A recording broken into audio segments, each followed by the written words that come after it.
Hello everyone, welcome back to my channel. Thanks for tuning in. This is Flowlosophy with Flo, and today I wanted to talk about an insight I had a couple days ago while I was taking a bath actually. So for the past couple of weeks, months, I've been in a burnout basically because in my relationship, my last relationship, there were so many points of stress, so many problems that I went way over my boundaries. I invested way too much energy and time,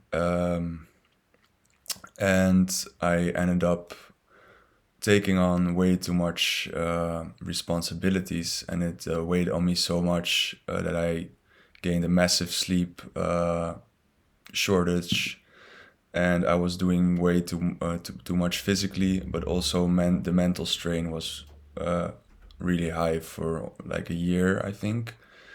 So at one point, I got so my back and my neck and my shoulder started hurting so much from the stress that I literally was in pain all day, every day.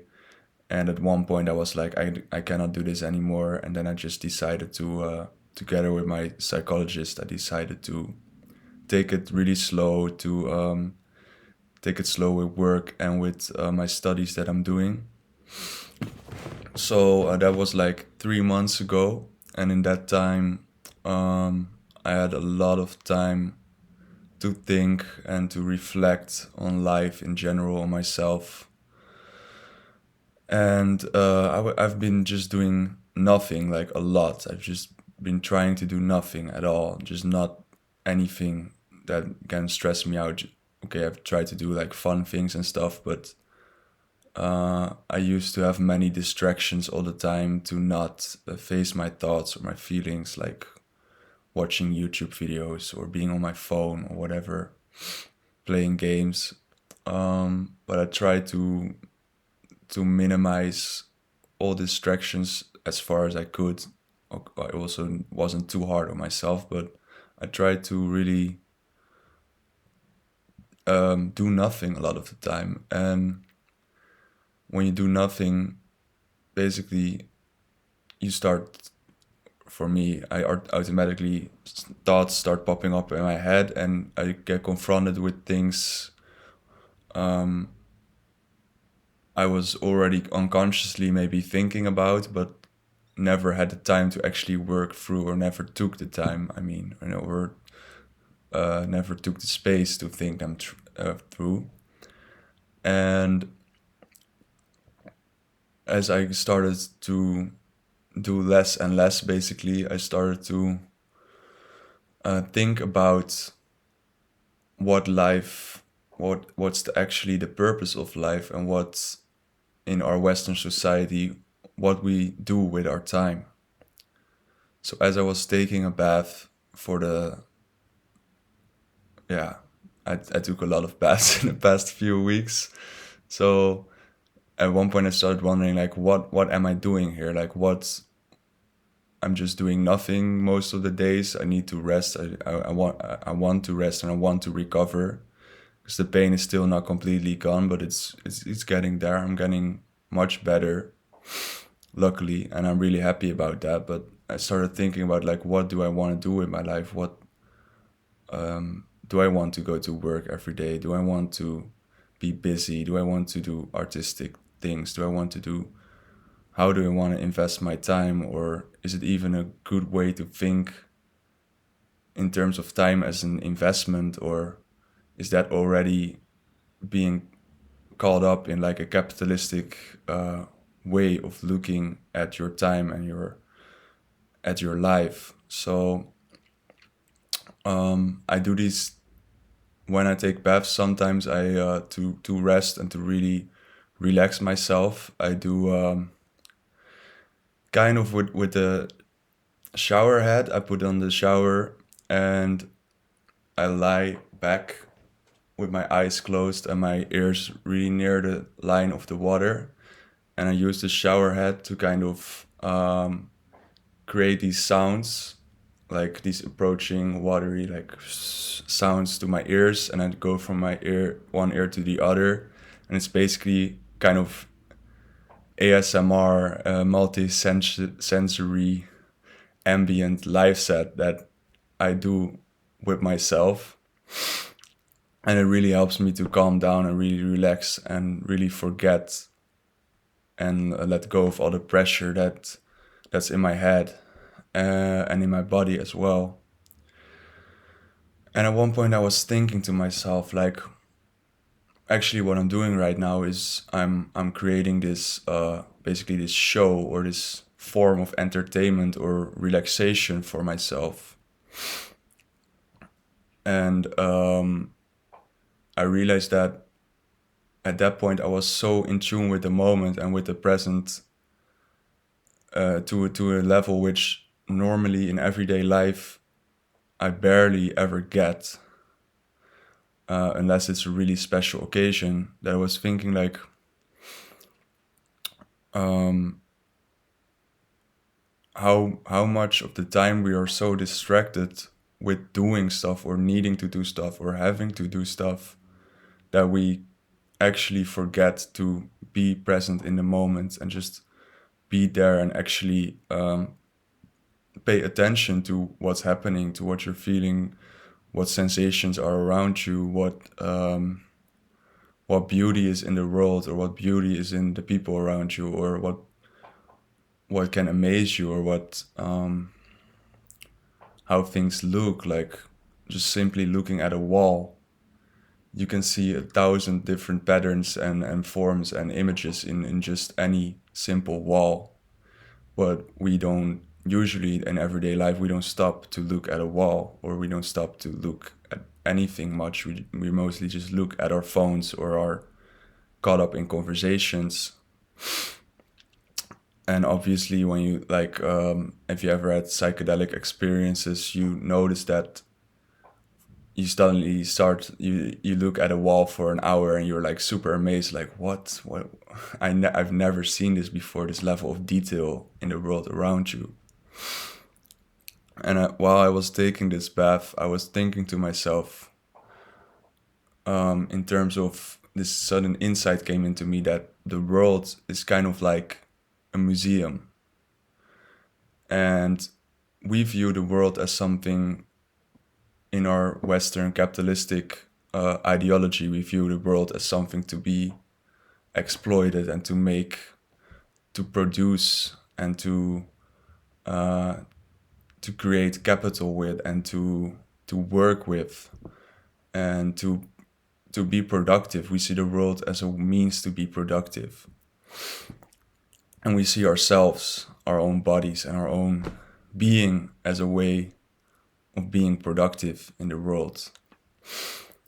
And at that point I was so disconnected from that kind of way of looking at the world, and so connected with the way of looking at the world where basically you are both the spectator, the visitor of the museum, but you are also the artist, and in some sense you're also the curator, because you decide what you choose to pay attention to, what you choose to see.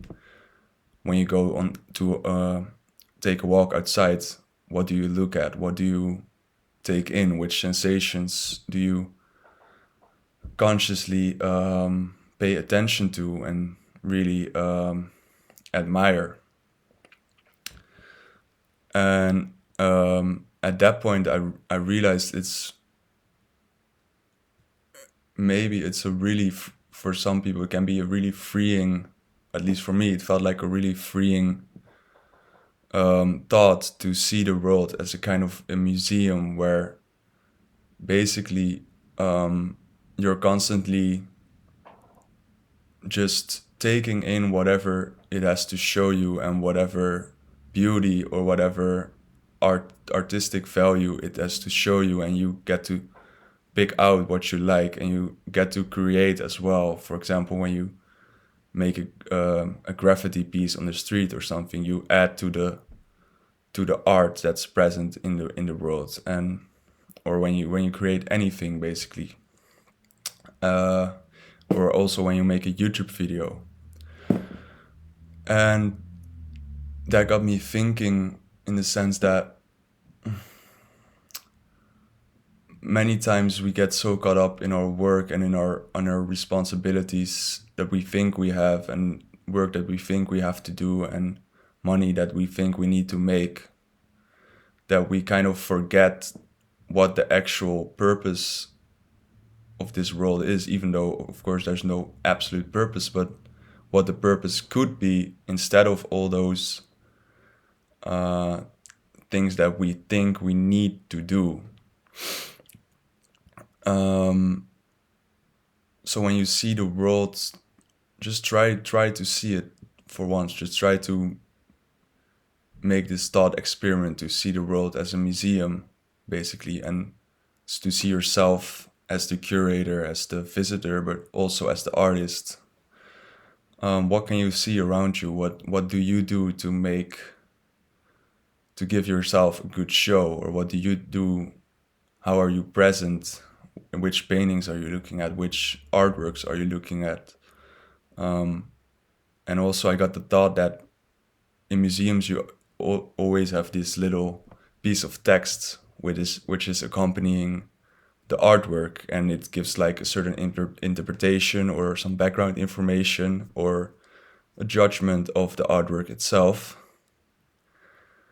And then I realized that that's kind of like what our thoughts are when we think about something which we are admiring, or which we are taking in, or which we are experiencing. Our thoughts are kind of like the plaques or the little signs that we put next to the experience. And I realized we are also the person who puts the signs there. Like, if we choose to hang on to a thought when we have a certain experience, then we choose to put that sign next to the artwork, in a sense, or next to the whatever it is. But our thoughts are not always neutral. They almost never are. They come from feelings. Like, for example, if you have a discussion with with a friend or with your roommate, and out of fear or out of anger, you attach this judgment to them, like, oh, they're a terrible person, you actually choose to put that sign next to that experience in your museum, and you actually choose to give that thought this presence in the world, even though it may not be beneficial to you, or it may not be a beautiful or a good way to see that situation, to see that experience. So I just got this overwhelming sense of freedom at that moment, that we're free to choose what kind of experiences we are looking for, what we want. Of course, things can happen to you which are out of your control, but at least we have a very large degree over control what happens to you. And secondly, we have the freedom to add to these experiences and to these artworks which are out in the world. We are free to be kind of an artwork ourselves, to make other people feel some kind of way, of give other people experience just by our bodies, or by the way we dress, or by the way we move or dance or whatever. And 3, we also have the freedom to curate what information or what sign we put next to our artworks and our experiences, which thoughts we want to embody, or which thoughts we want to hold on to, and which thoughts we just we realize are not good for us, and we just let them go. Because your thoughts, you cannot control what thoughts you have, but you can control what thoughts you hold on to.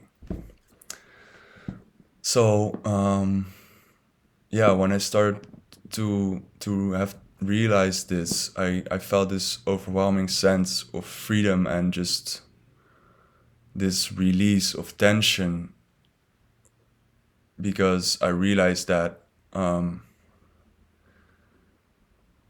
it's not that there's not so much pressure on you in this world, actually, as society wants you to believe, or I don't know, maybe nobody wants you to believe that, but we tell it ourselves that we need to do all this stuff. We need to reach these and these and these goals, and we need to make this much money, and we need to constantly be working towards some line which we need, which we cross, and then we extend it even further, so that we're constantly having our eyes on this destination, basically. Well, I like to be personally, I like to be more in the mindset of seeing the world as a museum and seeing it as something that's always already there and always already available to you to be admired and to be enjoyed and to be curated and to be free in, and to just be present in and be open to what the world has to offer you in the everyday life, without the need to distract yourself constantly and to work towards goals which are way in the future. Although, of course, that's also a way to give meaning to your life, and it's also important to have financial independence and stability. But yeah, that's also why I think it's important for countries to have a social safety net. For example, I'm Dutch and we live in the Netherlands, and here we have it's basically impossible here to become homeless or to die of starvation if you're not, like, you don't choose to stay in your addiction, or sometimes people, of course, they barely have a choice, but they, because of mental issues. But here we don't have to be afraid that we suddenly lose our homes, or that we suddenly, okay, it's not completely true, but because the government made some mistakes in this, but generally we don't have the same kind of fear for our lives that, for example, exists in the United States, where it's really like, if you fuck up, you're gonna die probably, or you're gonna get addicted, you're gonna live on the street, and you might die. And here there's more much more support for those who don't make it in this rat race. So I think it's very important for countries and for societies to create a social safety net, so that people feel less pressured to participate in this constant struggle for money or for success, and that they get the I think in a perfect society, which of course doesn't exist or is not possible, but we would always be in this kind of state where the world, we experience the world as a museum, and we experience each other as works of art, or as artists, or as we experience constant ways to connect with ourselves, with the universe, with each other. We share our feelings, we share our experiences through art and through just appreciation for each other and for the world and for ourselves.